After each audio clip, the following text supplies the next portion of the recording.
Welcome to the course on Python for Data Analytics, Machine Learning and Generative AI. In this video, we are going to learn about control flow in Python, specifically loops and conditional statements.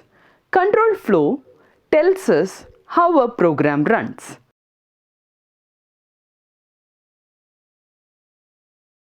Now let's focus on a very important loop control statement in Python, the break statement. The purpose of break is to immediately exit the innermost loop, whether it is a for loop or a while loop. Once break is executed, the loop stops and control moves to the statement that comes after the loop. We use break when we have already found what we are looking for and continuing the loop would be unnecessary. Let's understand this with the first example shown on the slide. In this example, the program loops through each letter in the string deed. Inside the loop, it checks whether the current letter is either E or S. As soon as Python encounters the letter E, the condition becomes true and the break statement is executed. Because of this, the loop stops immediately and no further letters are processed. That's why nothing is printed in the output. The loop exits before reaching the print statement. Now, let's look at the second example. Exiting a search. Here, the loop runs over numbers from 0 to 9. During each iteration, Python checks if the value of I is equal to 5. When I becomes 5, the break statement is triggered. As a result, the loop stops and only the numbers 0, 1, 2, 3 and 4 are printed. This shows how break is commonly used in search operations, where once the target is found, there is no need to continue looping. So, break exits the loop immediately.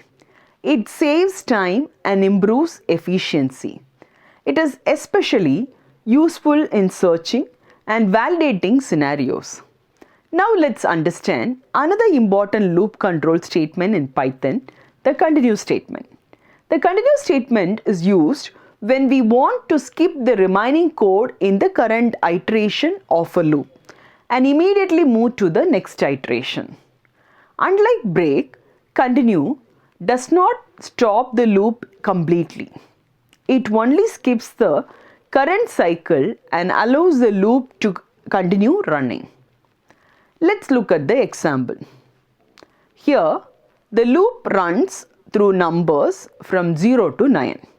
Inside the loop, Python checks whether the current number is even by using the condition I modulo 2 is double equivalent to 0.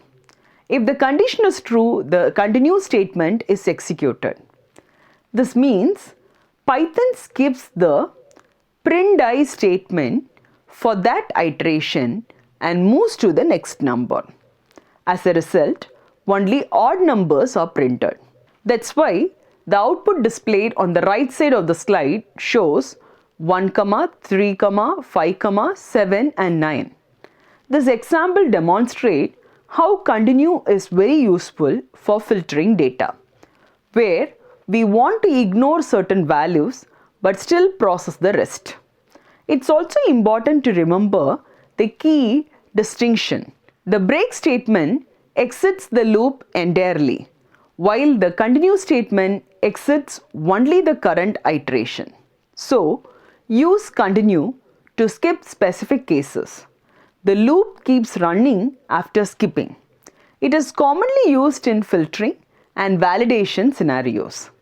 Now let's look at a very simple but important statement in Python, the pass statement. The pass statement literally does nothing.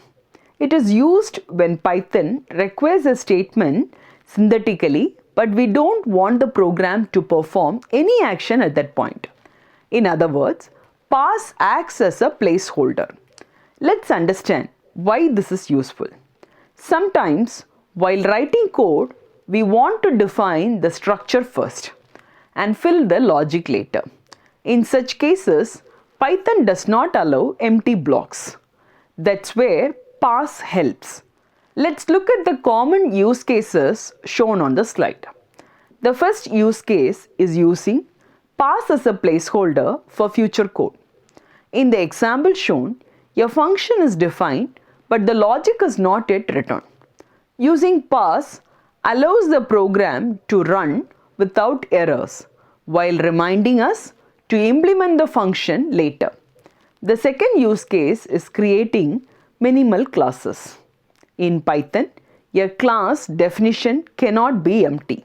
So, when we want to define a class without adding functionality immediately, we use parse to keep the structure valid. The third use case is using parse inside conditional statements or loops. In the example shown, when the value of I is equal to 3, the program does nothing and continues execution normally. This can be useful when a specific condition requires no action but must still be handled. It's important to clearly distinguish parse from other loop control statements. Unlike break or continue, parse does not change the flow of execution. It simply tells Python, do nothing here. To summarize, parse performs no action.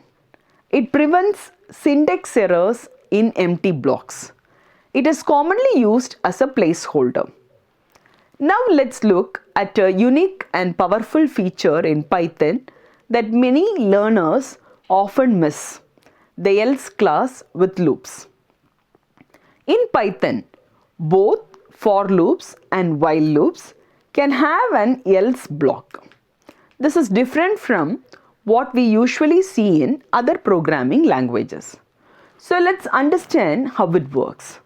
The rule is simple but very important.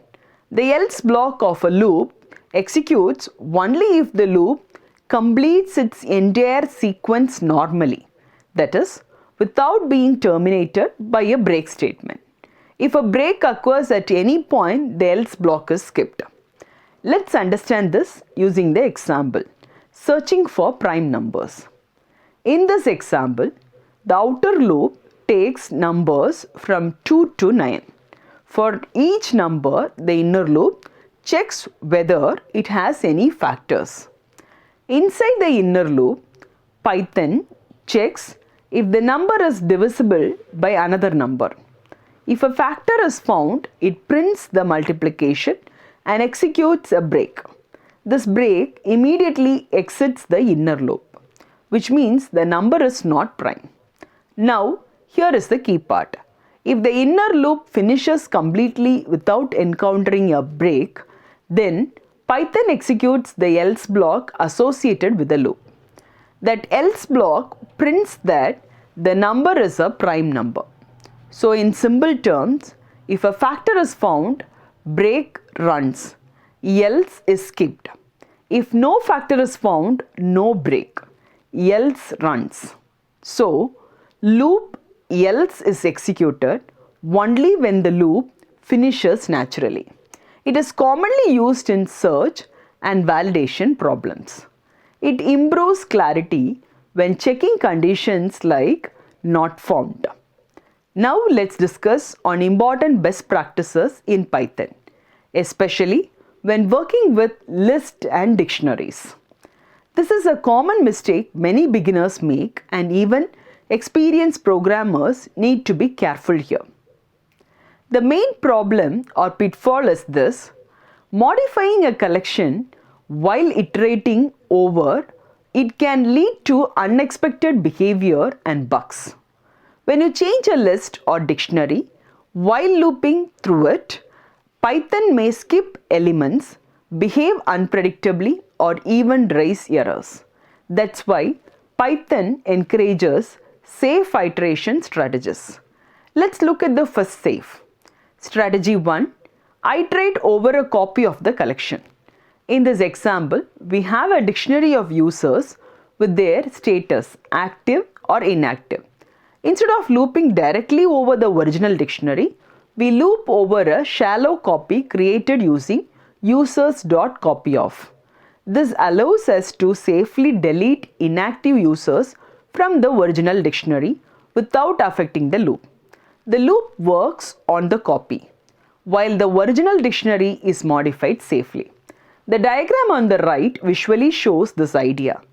We do not touch the live collection while iterating over it. Now let's look at strategy 2. Create a new collection. This approach is often the cleanest and safest. Here, we loop over the original collection, but instead of modifying it, we build a new collection that contains only the desired items. In the example, we create a new dictionary called active users and add only those users whose status is active. This way, the original data remains unchanged. The logic is clear. The code is easier to understand and maintain. This strategy is especially useful in data cleaning and filtering tasks, while you will encounter frequently in analytics and real-world applications. So in simple terms, avoid modifying a collection while iterating over it. Iterate over a copy or create a new collection instead. Following these practices will help you write safe, predictable and bug-free code. Python control flow tools allow you to control how a program makes decisions and repeats actions, making your code dynamic and intelligent. Let's see the summary of the video. Now, let's quickly summarize what we have learned about Python control flow. First, let's talk about decision making. In Python, we use if, elif and else statement to execute code based on one or more conditions. These statements help the program choose different paths depending on the situation. For example, a program can decide what action to take based on user inputs, data values, or specific logic conditions.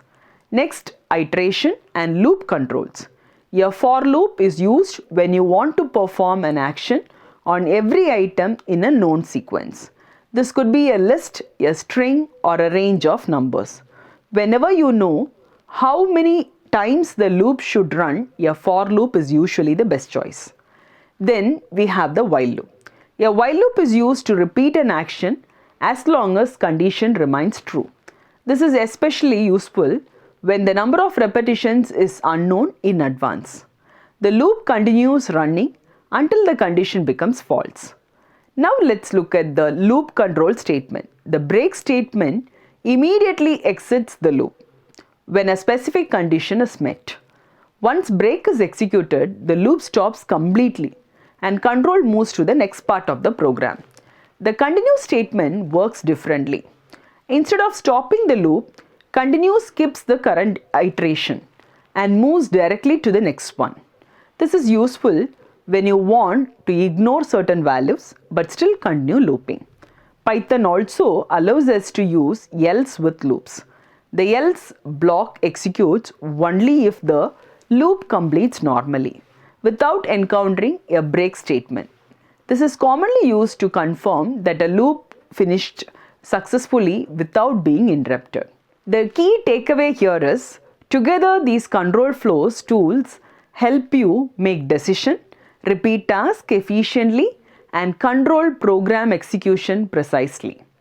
Mastering this toolkit is essential for writing clean, efficient, and real-world Python programs.